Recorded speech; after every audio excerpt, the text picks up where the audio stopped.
আসলে আজকে আবেগপ্রবণ হওয়াই স্বাভাবিক।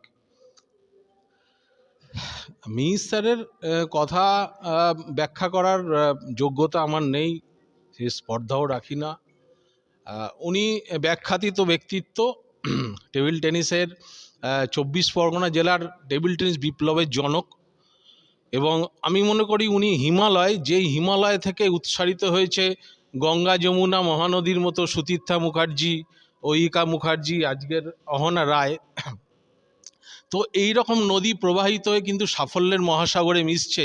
কেউ অর্জুনে গিয়ে মিশছে, কেউ অলিম্পিকে গিয়ে মিশছে, কেউ জাতীয় চ্যাম্পিয়নশিপে ট্রফি নিয়ে আসছে। তো এই যে যাত্রাপথের উনি জনক, আমরা সৌভাগ্যবান যে আমাদের ওপর মানে আমরা ওনার কাছে কোনোরকমভাবে যোগসূত্রে পৌঁছেছিলাম এবং আজকে এই জায়গায় পৌঁছেছি। সেটা কিন্তু সম্পূর্ণ ওনার হাত ধরেই। এবং আমার মনে হয় এরকম ক্রীড়া প্রশাসক বলুন, ক্রীড়া ব্যক্তিত্ব বা প্রশিক্ষক বলুন, এটা বিরলতম যে এনার হাত ধরে হাজার হাজার ছেলেমেয়ের জীবনযাত্রা বদলে গেছে। অর্থাৎ একটা অঞ্চলের কিন্তু অর্থনীতি বদলে দেওয়া প্রশিক্ষক উনি। তো এই ধরনের মানুষকে আমি মনে করি ইনি আরও অনেক বেশি সম্মান এনার প্রাপ্য। তো প্রথম দরজাটা অবশ্যই খুলেছে যে আমাদের শ্রদ্ধেয় জয়ন্ত পুশলাল স্যার দ্রোণাচার্য পেয়েছেন, এবং আমি মনে করি ক্রীড়াগুরু আমাদের 4 জন সিনিয়র কোচেস যারা পেয়েছেন তারা প্রত্যেকেই নমস্য। হ্যাঁ, যেমন অমিত দাম, ভারতী ঘোষ, তপন চন্দ্র এবং আমাদের মিহির স্যার। তো এনারা কিন্তু প্রত্যেকেই দ্রোণাচার্য অ্যাওয়ার্ড ডিজার্ভ করেন, এবং আমি তো এইটা মানে খুবই এটা আমাদের আশাবাদী, আমরা হোপফুল যে এটা নিশ্চয়ই সরকারের নজরে আসবে যে একটা লোক 4 দশক ধরে এই রকম কর্মযজ্ঞ নিরলস অক্লান্তভাবে করে চলেছে, হ্যাঁ, তার কিন্তু আরও বেশি সম্মান প্রাপ্য। ইনি আমাদের, এটা সকলের আশা, এটা আমাদের আবেদন সরকারের কাছে যে এবার দ্রোণাচার্য পুরস্কারের জন্য ওনার নামটা ভাবা হোক।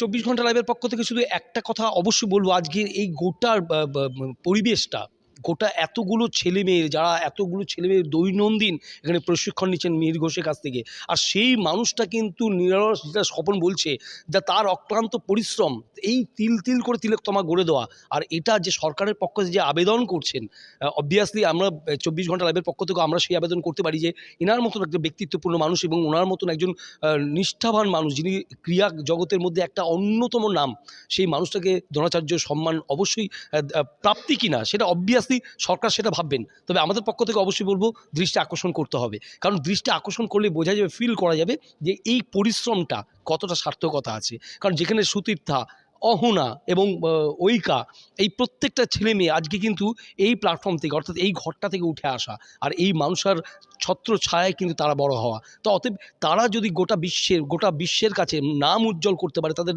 প্রচার প্রসার করতে পারে, ভারতবর্ষের নাম উজ্জ্বল করতে পারে, অবভিয়াসলি সেখানে দাঁড়িয়ে কিন্তু এই মানুষটার কথা একবার একটু ভাবা উচিত।